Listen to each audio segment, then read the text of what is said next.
Hello audience, Mr. Z here, and today we have yet another very special alternate history scenario for you.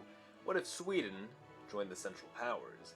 In our timeline, Sweden was more or less neutral, the Allied expression being that they were neutral with reservations, as while they never joined or openly supported either side, they did sell to both the Central Powers and the Triple Entente, while the leadership also maintained pro-German sympathies and anti-Russian ideals. Toward the end of the war, it was revealed that Sweden had secretly relayed telegraph messages for Germany despite claiming otherwise just months earlier, as well as met with German leadership to discuss the establishment of German bases on Swedish land, but nothing ever came of it.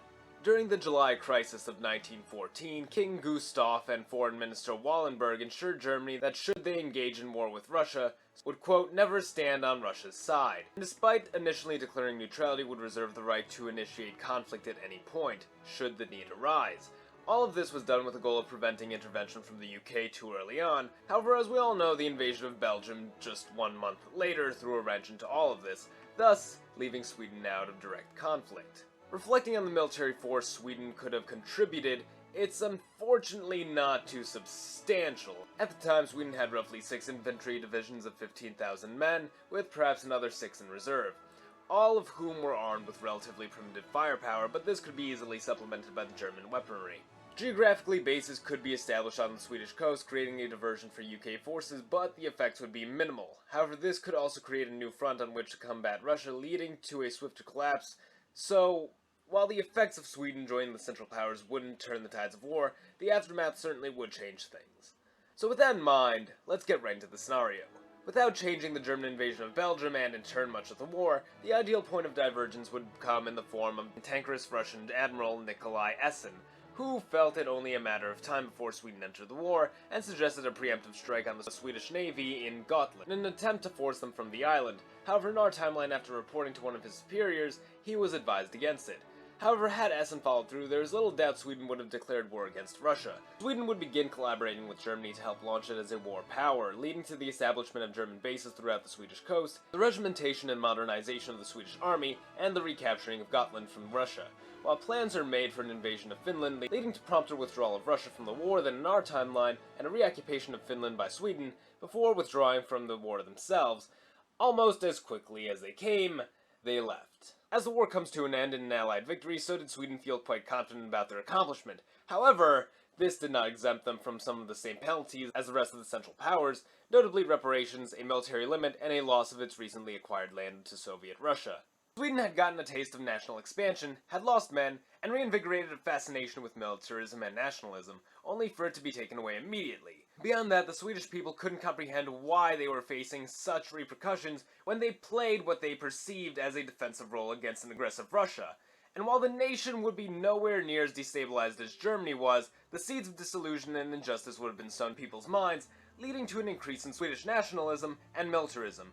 You know where I'm going with this. While Sweden likely wouldn't have gone full fascist, its ideological leanings would have favored the growing nationalist party over the anti-war socialists, who would have lost substantial popularity for attempting to appease the Allies.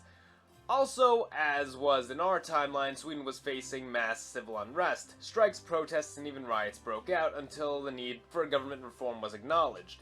Enter Erich von Rosen, ethnographer, explorer, and brother-in-law to Hermann Goering. And as Sweden leaned more toward nationalism, so would his voice and connections with the Nazi Party grow. The Swedish call for empire and military expansion would grow exponentially, and could not be filled by the Revolutionary Socialists nor the Reform Socialists, two largest parties at the time. And so was born the Nationalist Socialist Party of Sweden, different from the one in our timeline, which in short was a far more modern version of the Nazi Party. Now, you might point out that without the use of extreme force to silence the opposition, von Rosen's party wouldn't stand much of a chance influencing government. Well, while von Rosen's party might not resort to such action, there was little to stop Nazi intervention to sway Swedish politics in von Rosen's favor, eliminating high-standing political figures while painting the socialists as Russian sympathizers.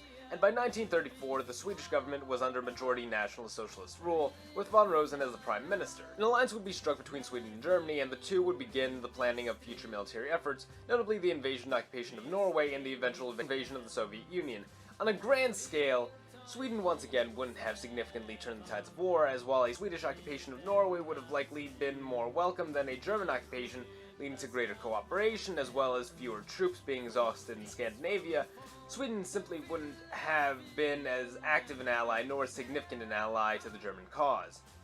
Allied bombing campaigns may begin targeting Sweden, and we may see a potential invasion of Norway by Allied forces. The end result would be a stretching out of the war in Europe by perhaps another year or two, and a far worse off post-war Sweden, which may even see occupation by the Soviet Union.